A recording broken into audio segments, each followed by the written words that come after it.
William Andrews Clark was born in 1839 in Pennsylvania. He's a man who managed to reinvent himself many times over. He initially was prospecting for gold dust and made $2,000 on his first major score. But then he turned around, he took that money and he became a merchant. He began supplying mining camps.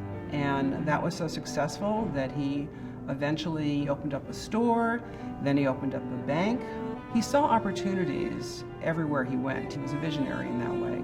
He was a man who really loved working, even in his 60s and 70s. He was sort of fascinated by what he could build, and he expanded eventually into such a wide range of area, from sugar beets to railroads across the country. He's considered the father of modern day Las Vegas. It was the time of the robber barons. He was considered to be the second richest man after John D. Rockefeller. William Andrews Clark is believed to have bought his first painting in 1884 by Albert Bierstead, an American artist. He loved art.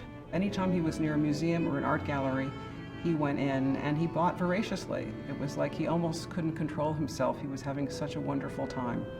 He was known for his clothing. William Clark was always considered the well-dressed, elegant dandy.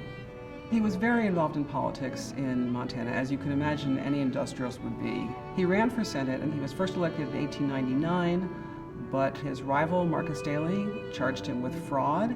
So at that point, no one ended up being seated. The next time around, he was elected to the Senate again. He served for 6 years. His wife, Kate, died of typhoid fever. Shortly after that, he met Anna. He was 39 years her senior at that point. She was a teenager. He sent Anna to boarding school, and then he sent her to Paris to study under a well-known harpist. In some ways, he was an early feminist because he talked about wanting to support women who sought higher education.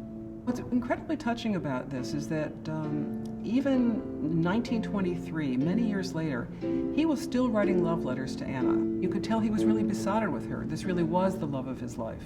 Huguette was born in 1906 in Paris, and she lived most of her early years overseas. All the Titans were eventually moving to New York, really seeking a more cosmopolitan existence. William Andrews Clark began building his grand house on Fifth Avenue, which got larger and larger, and the plans got more and more elaborate. He had the best artisans in Europe come in and help decorate and create sculptures. He wanted to have a house that was as grand as the Vanderbilts and the Astors. And they moved in 1911. They would invite people to come and see art. They would also give concerts. The Salon d'Arrêt, which is now at the Corcoran, an extraordinary gilded room from the 17th century. Huguette and Andre grew up in an art gallery. One of the sadder chapters in the family life, Andre, she died very rapidly of spinal meningitis. When William Andrews Clark died in 1925, Anna and Huguette moved to 907 Fifth Avenue, which was just 5 blocks away. It was a point when most of the grand houses, other than the Frick Mansion, which was turned into a museum, were torn down. They went to the opera, and they also had a lot of concerts at their home. And there's a sort of famous story about Anna having a visiting niece, Agnes Albert, who brought a well-known European violinist to the house, and Anna raced off and came back with 4 well-known musical instruments, and that's how the Paganini Quartet began. Huguette and her mother dropped out of the society pages because they really didn't care to be named, but they were very much part of New York life in the 20s and the 30s. The women in the family, Anna, Huguette, and her 2 half-sisters, Mary and Catherine, spent $700,000 to help build the Clark wing at the Corcoran. William Andrews Clark was really a captain of industry, much admired of his era.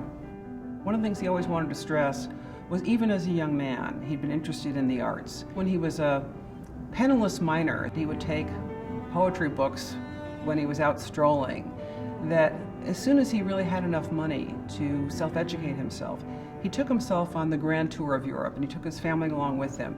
There was something about the sight of art and beauty that really spoke to him. He really wanted to be a patron of the arts. It was very important to him as his identity, and he would often talk about that. In some ways, that was even more important to him than his business part.